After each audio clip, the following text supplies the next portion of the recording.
Hi, I'm Patrick Terry. I'm the director of NATO. Our two topics are going to be Afghanistan and terrorism.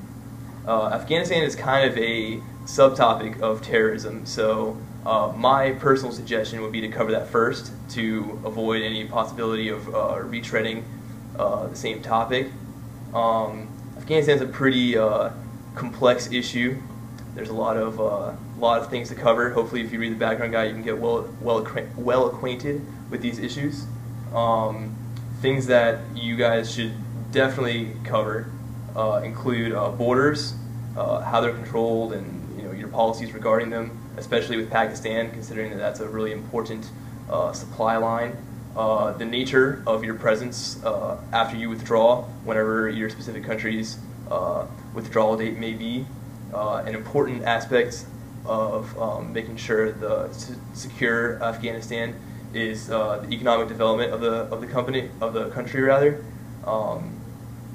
It's recently been discovered, if you read the background guide, that there are large mining deposits that should definitely be something covered. The trying to lead the country away from harvesting or growing drugs as their main economic survival, which is currently what they're doing, and the nature of your country's aid towards the economic development of Afghanistan. It's by no means comprehensive. Feel free to go beyond what I'm saying in all regards, whether it's economic development or any topic. The civilian police and other aspects of a legitimate sovereign government should be something that you should talk about. Drugs is also something you should probably talk about on its own, and its relation to economic development and refugees. It's important to note that everything that you're going to be talking about in Afghanistan will be sort of pushing towards the ultimate goal of national sovereignty and sort of getting Afghanistan up on its feet on its own. Other things you could potentially talk about, and I suggest, but this isn't mandatory, include PMCs and future negotiations with different parties involved in the situation, including the Taliban, border nations, and ethnic groups, or the lack thereof,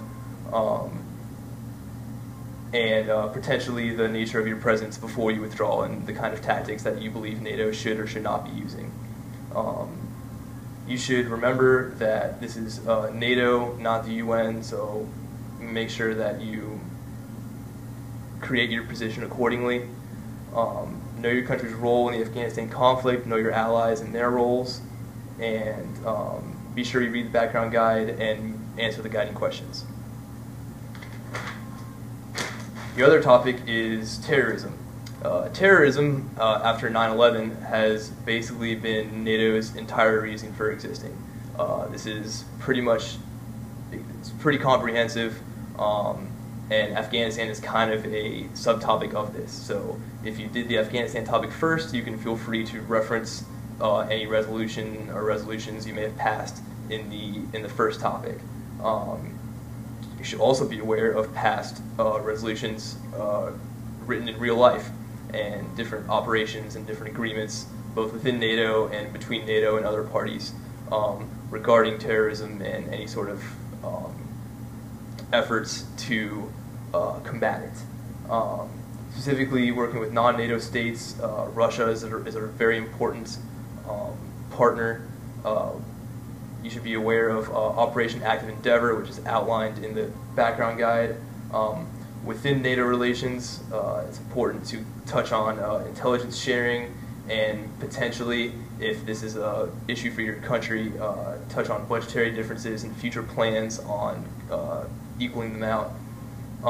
Actual tactics used to stop terrorism that probably should be touched on are controlling weapons of mass destruction, any sort of plan to cover international travel, specifically air and water travel, and cyber terrorism should also be discussed. Be sure you know your nation's terrorism history as far as what kind of attacks have been perpetrated on your country and what kinds of efforts that your country does to prevent terrorist attacks. Just like the other topic, read the background guide and answer the guiding questions. Thank you, and see you at the conference.